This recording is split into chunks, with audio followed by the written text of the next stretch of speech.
myself Dr. Ankur Shukla, the director of Muskan Institute of Nursing Study, आप लोग हमें जानते भी हैं।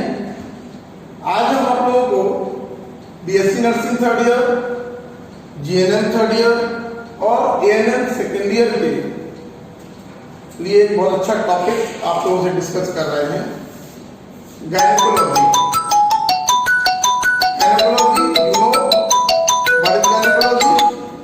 गायनेकोलॉजी का मतलब होता है इन which we studied about the genital organs of the female and breast, जिसमें हम महिला के जननांगों और ब्रेस्ट में होने वाले डिसऑर्डर्स का अध्ययन करते हैं। इसको हम लोग बोलते हैं गायनेकोलॉजी। आज हम डेफिनेशंस, जो भी गायनेकोलॉजी से रिलेटेड जितनी डेफिनेशंस हैं जिससे कि आप लोग गायनेकोलॉजी के यूनिट को स्टार्ट कर सकते हैं, उसमें आपको हेल्प मिले, इससे रिलेटेड सभी डेफिनेशंस आपको आज हम क्लियर करने जा रहे हैं। इन डेफिनेशंस से आप लोग आगे जो भी चैप्टर्स आएंगे ये डेफिनेशंस आपको हेल्प करेंगे। Okay, so now we start with the definitions related to the gynaecology. Number 1, gynaecology मैंने बता दिया, स्त्री एवं प्रसूत रोग विज्ञान। इसका मतलब है स्त्री से संबंधित जो भी जननांग है उनसे संबंधित जो भी रोग की आपका अध्ययन किया जाएगा गायनेकोलॉजी के अंतर्गत किया जाएगा। ओके, और इस कौन करते हैं, ये जो लेडीज डॉक्टर होती है उनको हम लोग गायनेकोलॉजिस्ट कहते हैं। ओके, अगली आपकी डेफिनेशन आती है प्राइमरी फिजियोलॉजिकल एमेनोरिया। सबसे पहले तो आपको पता होना चाहिए कि मेनोरिया क्या होता है। एमेनोरिया, मेनोरिया, तो सबसे पहले तो आपको एमेनोरिया क्या होता है ये पता होना चाहिए, तभी आप लोगों को पता होगा मेनोरिया, राइट। तो एमेनोरिया का मतलब है कि किसी भी महिला में मेंस्ट्रुअल साइकिल का अनुपस्थित होना, राइट। पीरियड्स का किसी भी महिला में नहीं आना एमेनोरिया कहलाएगा। क्लियर। तो सबसे पहले अपन को पता चला एमेनोरिया, पीरियड का अनुपस्थित होना। नंबर दूसरी चीज आती है प्राइमरी फिजियोलॉजिकल एमेनोरिया। ये क्या होता है आपका, ये आपका होता है कि प्यूबर्टी से पहले, प्यूबर्टी एक महिला में प्यूबर्टी से पहले पीरियड्स नहीं आते, आप लोगों को पता है, क्योंकि पीरियड्स कब स्टार्ट होते हैं, प्यूबर्टी के बाद। तो प्यूबर्टी से पहले जब मेंस्ट्रुअल साइकिल या पीरियड्स नहीं आएंगे तो पीरियड की अनुपस्थिति प्यूबर्टी से पहले होगी, उसको हम लोग बोलेंगे क्या, प्राइमरी फिजियोलॉजिकल एमेनोरिया, राइट। अब दूसरी बात आती है आपकी सेकेंडरी एमेनोरिया। इसका मतलब होता है कि किसी भी महिला में एक बार प्रॉपर पीरियड आने शुरू हो गए प्यूबर्टी के बाद, उसके बाद फिर लंबे समय तक पीरियड का अनुपस्थित हो जाना, मतलब पीरियड स्टार्ट हो जाने के बाद फिर पीरियड का बंद हो जाना, इसको हम लोग क्या बोलेंगे, सेकेंडरी एमेनोरिया, राइट। अब की बात आती है प्राइमरी पैथोलॉजिकल एमेनोरिया। अभी हम बात कर रहे थे प्राइमरी में एमेनोरिया की, अब प्राइमरी पैथोलॉजिकल एमेनोरिया। तो ये आपका क्या होता है कि 16 वर्ष की उम्र पर भी किसी भी लेडीज में प्यूबर्टी की एज क्या होती है, लड़की में 12 से 13 साल, लेकिन 16 वर्ष की आयु के बाद भी पीरियड का अनुपस्थित होना कहलाएगा आपका primary pathological amenorrhoea. Clear. Primary pathological amenorrhoea, clear. अब बात आती है आपकी क्रिप्टोमेनोरिया। ये क्या होती है, क्रिप्टोमेनोरिया की बात हम लोग कर रहे थे, दिस इज क्रिप्टोमेनोरिया। अब क्या है, इसमें क्या होती है, पीरियड तो आते हैं, मेंस्ट्रुएशंस आती है, ब्लीडिंग होती है, लेकिन जो वेजाइनल ओपनिंग है वो प्रॉपर नहीं हो पाती, जो उसमें मेम्ब्रेन है पूरी रप्चर नहीं होती, उससे क्या होता है, शेडिंग आती है, हल्की हल्की से धब्बे से आएंगे लेकिन पीरियड नहीं आएगा, ब्लीडिंग नहीं होती। तो इसको हम लोग क्या बोलेंगे, क्रिप्टो एमेनोरिया या क्लेप्टोमेनोरिया। क्लियर। अब अपनी बात आती है डिस्मेनोरिया। ये क्या होता है डिस्मेनोरिया? तो डिस्मेनोरिया होता है कि जब पीरियड के दौरान, फीमेल में पीरियड के दौरान जबरदस्त पेन होता है आपके अम्लाइकल रीजन पे, अम्लाइकल जानते हैं, थोड़ी जिसे कहते हैं हम लोग, इस रीजन पे भीषण दर्द होगा at the time of menstruation. So this is called as dysmenorrhoea. ठीक है, तो दर्द युक्त मासिक धर्म क्या कहलाता है आपका? डिस्मेनोरिया। इतनी बात समझ में आ गई। अब आपकी बात आई मेनोरेजिया। मेनोरेजिया मीन्स अत्यधिक ब्लीडिंग, पीरियड के दौरान अत्यधिक ब्लीडिंग होना या लंबे समय तक ब्लीडिंग होना क्या कहलाता है आपका? मेनोरेजिया। समझ रहे हैं आप लोग? मेनोरेजिया क्या होता है? पीरियड के दौरान लंबे समय तक ब्लीडिंग होना या ज्यादा ब्लीडिंग होना मेनोरेजिया कहलाता है। नेक्स्ट वन इज आपका आता है एपीमेनोरिया और पॉलीमेनोरिया। ये क्या होता है? एपीमेनोरिया और पॉलीमेनोरिया का मतलब होता है जब इसकी जो अवधि होती है, मासिक धर्म की अवधि कितनी होती है?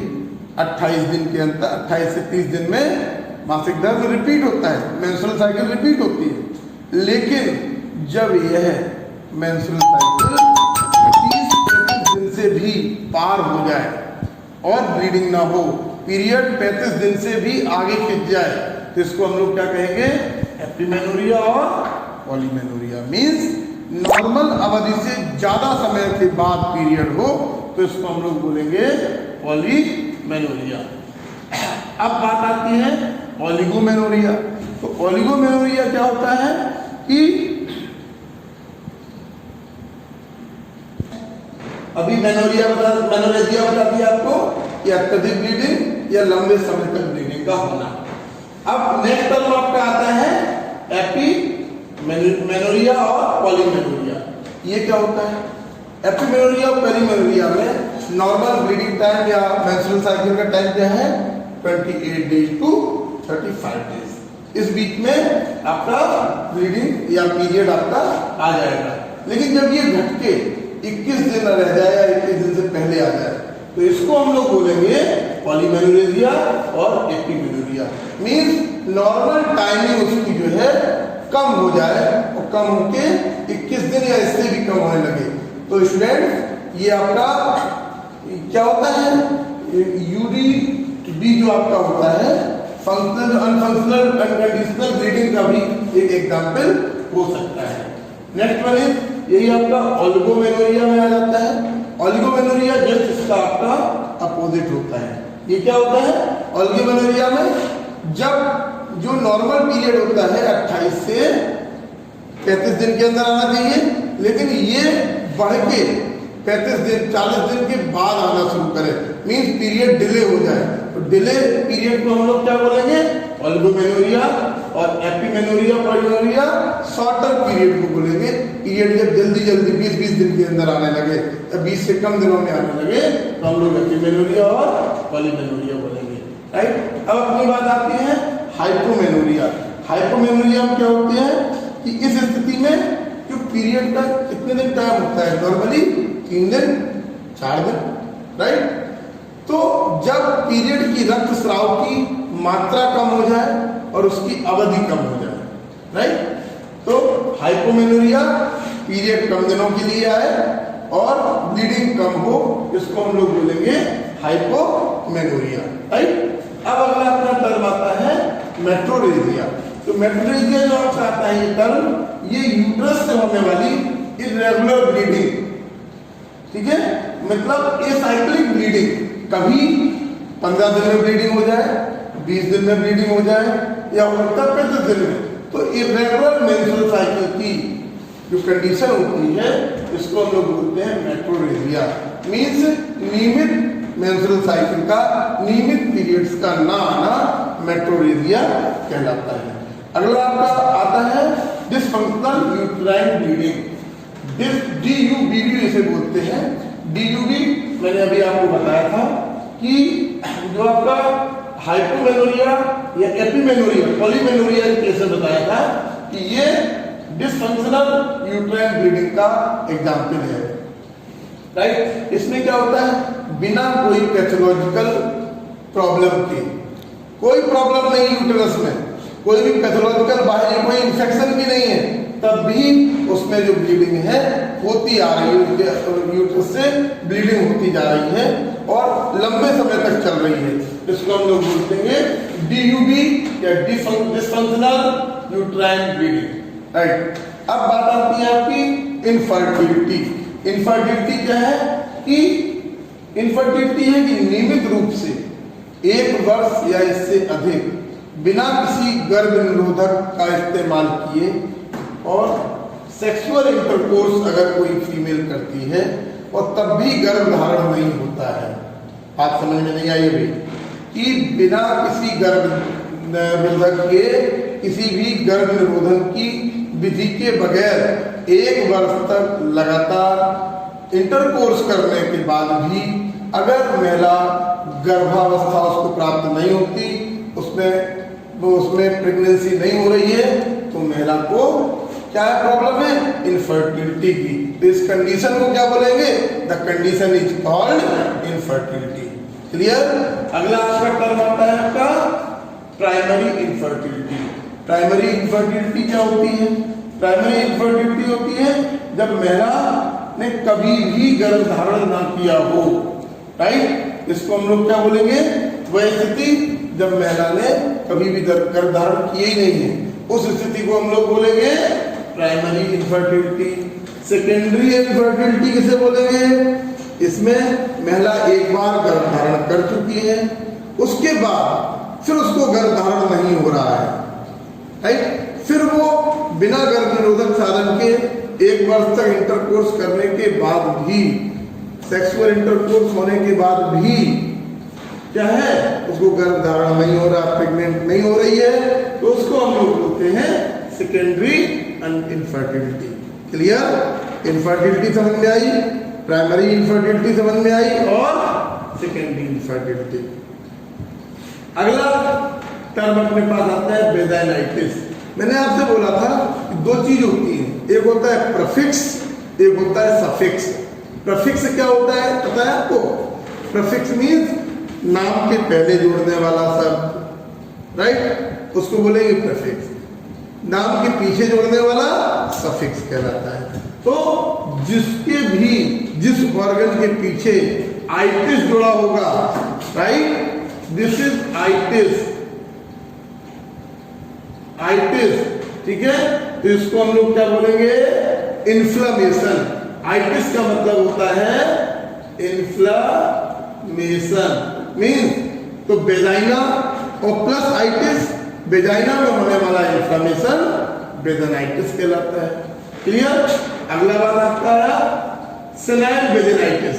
सेनाइल वेजाइनाइटिस जो आपका होता है, ये क्या होता है, ये आपका होता है कि मेनोपॉज कंडीशन के बाद, मेनोपॉज पता है आप लोगों को, नहीं, मेनोपॉज मतलब होता है कि जो महिला की एक गेस्टेशनल एज होती है, गेस्टेशनल एज मीन्स गर्भ धारण करने की एक, जब प्यूबर्टी मीन्स जब पीरियड शुरू होता है और एक लिमिटेड समय के बाद वो पीरियड बंद हो जाता है।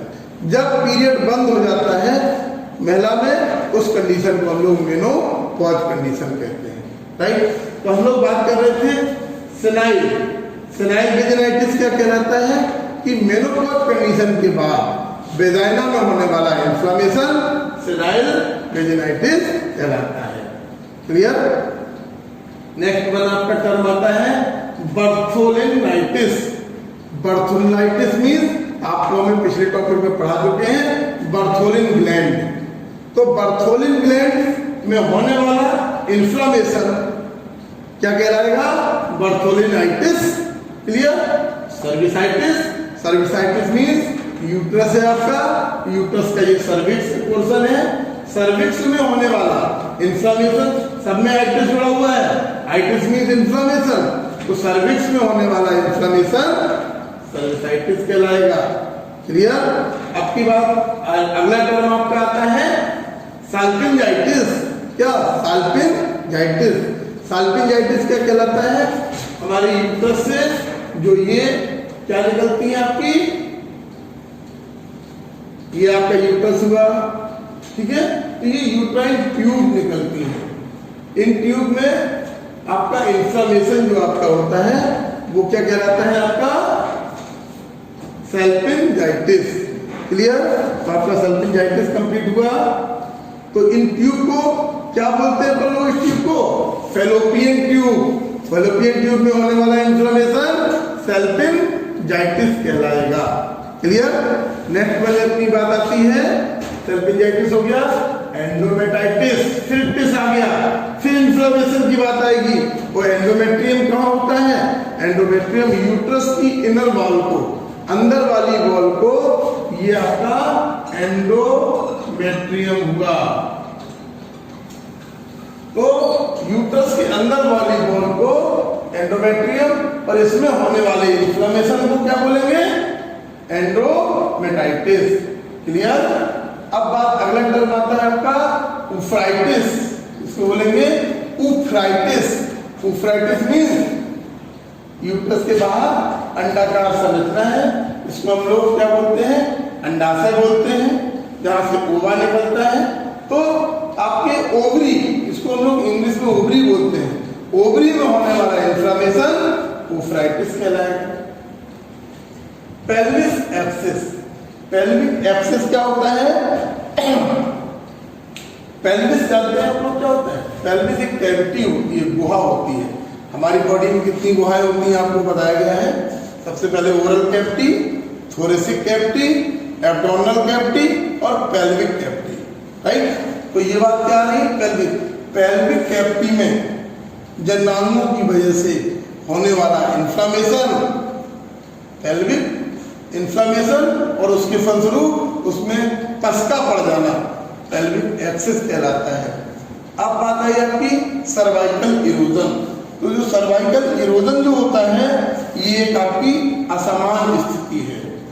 आप लोगों को पता है सर्विक्स, सर्विक्स यूट्रस का सबसे नीचे का पार्ट होता है।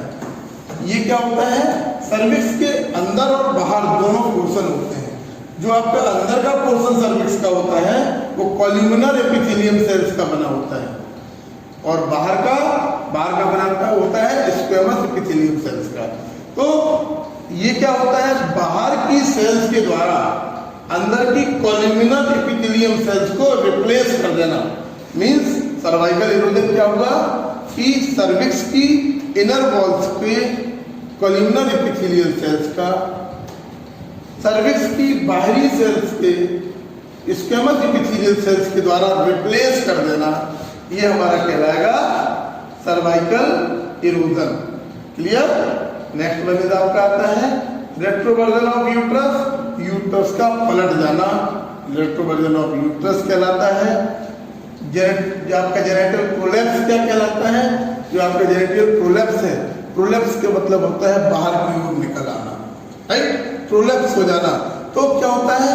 जब मस्कुलर, जो हमारी मसल्स होती हैं, वेजाइनल जो मसल्स होती हैं, जब वो कमजोर हो जाती है, मांसपेशियों कमजोर हो जाने की वजह से मेम्ब्रेन्स का, वेजाइना का, वेजाइनल ऑर्गन्स का बाहर की ओर नीचे की ओर लटक आना जेनेटल प्रोलैप्स कहलाता है। जब बाहर के अंगों का नीचे की ओर लटक आना जेनेटल प्रोलैप्स कहलाता है। अब आपकी बात आती है प्यूबर्टी। अब ये प्यूबर्टी क्या है? प्यूबर्टी वह उम्र होती है जब मादा में या फीमेल में सेकेंडरी सेक्सुअल लक्षण उत्पन्न होते हैं। कैसे? आवाज का पुतला हो जाना, एकदम लंबा हो जाना, और प्यूबर्टी के बाद तुरंत पीरियड स्टार्ट हो जाता है। तो सेकेंडरी जो आपके सेक्सुअल लक्षण कौन से हैं? ब्रेस्ट का, स्तनों का उभार हो जाना, आवाज का पतला हो जाना, राइट, और पीरियड का स्टार्ट हो जाना प्यूबर्टी कहलाता है। इसको हम लोग एक डेफिनेशन के रूप में क्या कह सकते हैं कि वह उम्र, वह एज जिसमें फीमेल में सेकेंडरी सेक्सुअल जो लक्षण आने लगते हैं, और वो जो आपकी फंक्शनल, जो आपके ऑर्गन्स हैं फंक्शनल अवस्था में आ जाते हैं, जेनिटल ऑर्गन्स, इस अवस्था को हम लोग प्यूबर्टी कहते हैं। क्लियर? अगली बात आती है आपकी मिनार्च। मिनार्च इज द टर्म जो फीमेल में सबसे पहले आने वाला जो पीरियड होता है उसको हम लोग मीनार्च बोलते हैं। फीमेल गर्ल्स के लाइफ का आने वाला पहला पीरियड मीनार्च कहलाता है। और सबसे अंतिम जो आपकी गेस्टेशनल एज है जिसमें वो गर्भ धारण करती है महिला, पीरियड जिस दिन खत्म हो जाता है, जब महिला में जो मेंस्ट्रुअल साइकिल बंद हो जाती है, ब्लीडिंग बंद हो जाती है, पीरियड आना बंद हो जाता है, उस कंडीशन को हम लोग मेनोपॉज कंडीशन कहते हैं। और लास्ट हमारा जो टर्म आता है precocious puberty. Precocious puberty is a very important term for the examination. Students please concentrate this point. Precocious puberty, जब किसी भी लड़की में जो सेकेंडरी द्वितीयक जो लक्षण है आपके, ठीक है ना, सेक्सुअल जो आपके लक्षण होते हैं कि स्तनों का बढ़ जाना, आवाज का पतला हो जाना और पीरियड का स्टार्ट हो जाना, जब ये 8 वर्ष से 10 वर्ष की अवस्था में ही से पहले ही अवस्था में ये पीरियड स्टार्ट हो जाता है, तो इस अवस्था को हम लोग बोलते हैं प्रिकॉशियस प्यूबर्टी।